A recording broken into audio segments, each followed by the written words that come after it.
अमरावती जिल्ह्यातील ग्राम बागापूरमध्ये पोलिसांनी मोठी कारवाई करत जुगार अड्ड्यावर धाड टाकली आहे। गुप्त बातमीदारांकडून मिळालेल्या खात्रीलायक माहितीनुसार सार्वजनिक ठिकाणी जुगार खेळ सुरू असल्याची माहिती मिळाल्यानंतर पोलिसांनी तत्काळ गावात धाव घेतली आणि जुगार खेळत असलेल्या 6 इसमांना रंगेहात पकडलाय। आरोपींनी 5 जणांना अटक करण्यात आली आहे, तर एक आरोपी फरार आहे।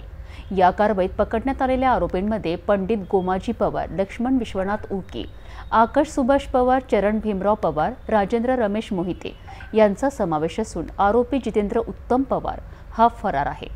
या धाडीत आरोपींच्या अंगझडतीवर डावातून 15,300 रुपये रोख रक्कम आणि 62,000 रुपये किमतीचे 5 अँड्रॉइड मोबाईल असा एकूण 77,310 रुपयांचा मुद्देमाल जप्त करण्यात आलाय।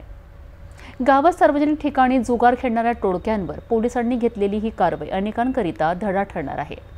जुगाराचे व्यसन केवळ आर्थिक हानी नाही करत, तर समाजातील अनुशासन आणि कायदा सुव्यवस्थेलाही तडा देते। त्यामुळे नागरिकांनीही अशा बेकायदेशीर कृत्यांना आळा घालण्याकरिता प्रशासनाला सहकार्य करावेत।